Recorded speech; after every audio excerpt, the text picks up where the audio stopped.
Hai korang semua. Okay, bersama saya Isha.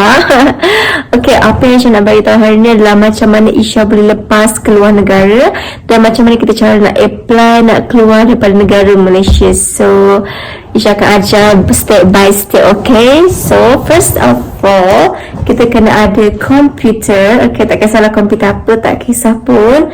Nak komputer Xiaomi ke Acer ke, no problem, asalkan komputer. Sebab kalau korang guna handphone susah sikit tak nak buat. So benda pertama adalah korang kena buka My Travel Pass. Ni untuk syarat-syarat keluar negara tau, My Travel Pass. My Travel Pass. So dia punya ni mtp.imi.gov.my. So macam mana cara kita nak keluar dekat luar negara. Okay, kita terus straight to the point. Okay, actually macam sekarang ni bulan 5 tahun 2021. Diorang kata tak boleh keluar negara, betul tak? Tapi ada syarat lain kalau korang nak keluar negara, tapi kena ada alasan kukuh lah.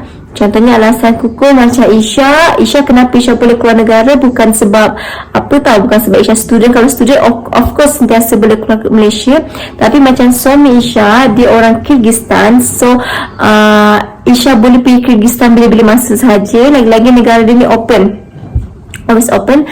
And then macam mana cakap dia, saya fikir dulu, lupa dah cakap apa.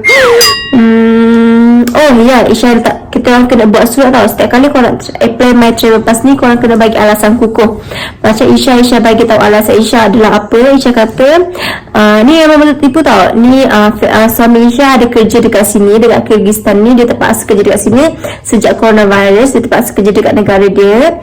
Jadi Isha ni kita orang ni macam ni, mak ayah dia tak ada orang lain nak jaga. Ada adik-beradik dia, tapi adik-beradik dia tak berapa berkemampuan untuk jaga mak bapak dia. Mak bapak dia dah tu ada masalah kesihatan. So Isha buat surat tu, and then alhamdulillah lepas. Tapi sekarang kita nak tunjuklah macam mana. Okay, Malaysian.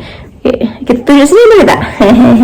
Alah, senang. Isha ikut guna ni je, guna apa namanya ni, guna handphone je. Okay, so kita dah pergi My Travel Pass. Okay, saya tunjuk saja. Kita tekan My Travel Pass, loading. Lepas tu kita tekan ni, kita ni orang mana ni, application for entry or exit Malaysia. Kita tulis Malaysian.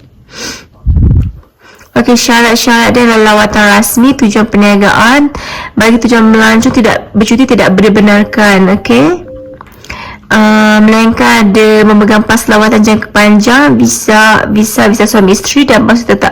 Okey, kalau suami korang orang dah kerja dekat Korea ke kerja kat mana, korang kena ada visa dulu baru boleh tahu.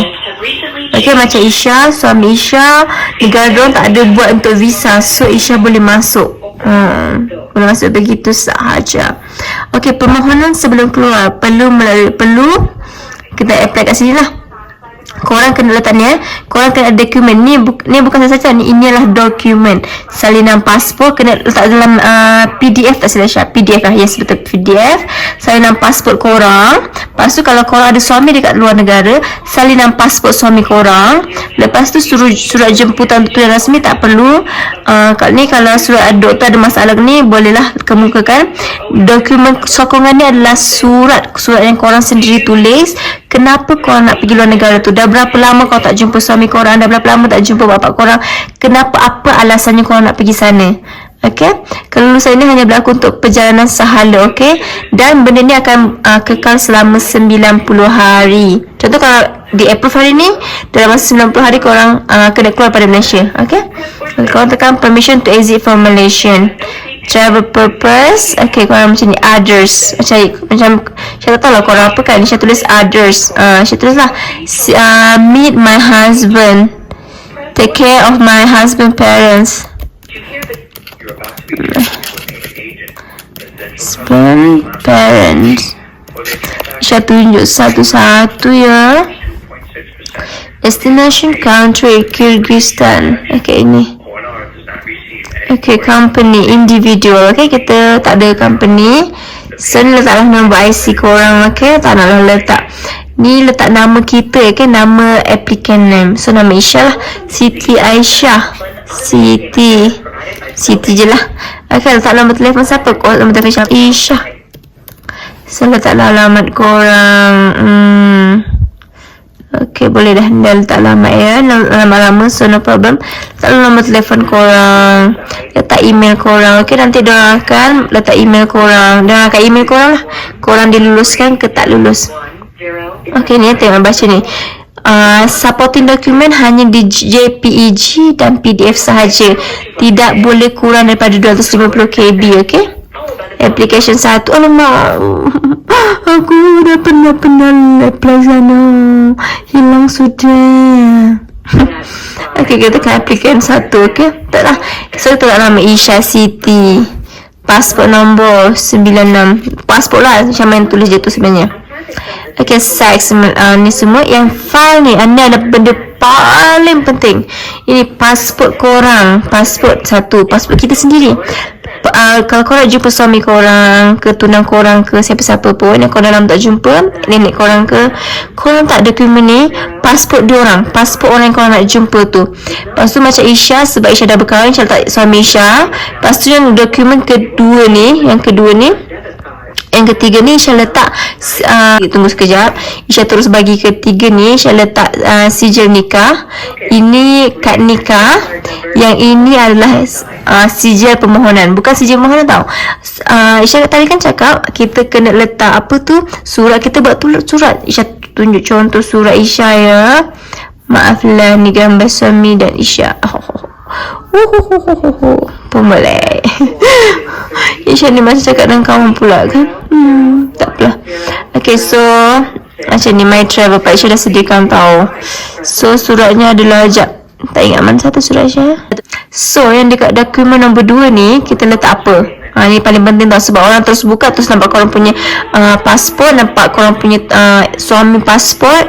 Lepas tu terus surat daripada korang, surat yang korang tulis sendirilah. Okay, Isha tunjuk ya. Tunggu sekejap. Okay, so di sini ya. Dia Director General ni kalau nak tulis tu yang bahagia Datuk Indra tu nama director dia orang. So korang kena tulis. Lepas tu permission to exit Malaysia ni korang kena tulis. So ni adalah salah satunya lah yang Syah buat. So korang boleh tiru tau. Jangan tiru. Korang jangan nak menipu orang So ni salah satu surat yang paling penting korang kena buat, okay? And then kalau korang ada ni applicant 2 ni macam anak korang ke, mak korang ke, korang boleh terus buatkan sekali ya. Terus buatkan. Tapi kena ni lah, tick dulu. Macam ni, tick, okay? Ni sampai 10 orang boleh. So saya memahami dan submit, okay? Kita kena submit lah. Dah siap. Macam tu je. So dah siap kita punya apply tu. Okay, Isha tak nak korang tipu dekat diorang. Korang bagi tahu kenapa korang nak jumpa dengan korang punya suami, dah lama tak jumpa. Just kena jujur lah cakap apa benda kan. Tapi janganlah benda yang merepek, saya nak bercuti, nak lepak-lepak sana, cakap macam tu. Macam surat Isha tadi Isha cakap dekat diorang. Tunggu sekejap ya. Isha pun dah lupa dah. Isha cakap Isha tak ada cakap pula. Isha tak ada cakap pun berapa lama nak duduk sana. Isha tak ada bagi tahu. So by the way, untuk benda ni di approve ada dalam masa 7 hari untuk di approve, dan ada orang ambil masa sebulan untuk di approve. Tapi kalau dalam masa sebulan tak di approve, korang kena call diorang, okay? Call siapa tak nak call siapa, tapi korang kena cek sendiri nak call siapa. Tapi Alhamdulillah Isha punya sekali hantar terus diorang approve. Sebab kat sini Isha bagi tahu sebabkan coronavirus hari tu Isha tak dapat jumpa dengan, tak dapat balik Malaysia apa semua macam tu Isha bagi tahu. So Isha doakan semoga korang yang nak keluar negara, nak jumpa suami korang, urusan korang dipermudahkan, dan nak jumpa suami korang, nak jumpa isteri korang. Isha doa sangat agar korang punya urusan dipermudahkan. Semoga korang boleh jumpa dengan family korang balik. Okay, Isha faham macam mana kita rasa rindu dekat kalau kita. Alamak, banyak pula dicakap ni. Okay, sampai situ je. Terima kasih korang. Isha harap benda ni bermanfaat untuk korang. Bye bye.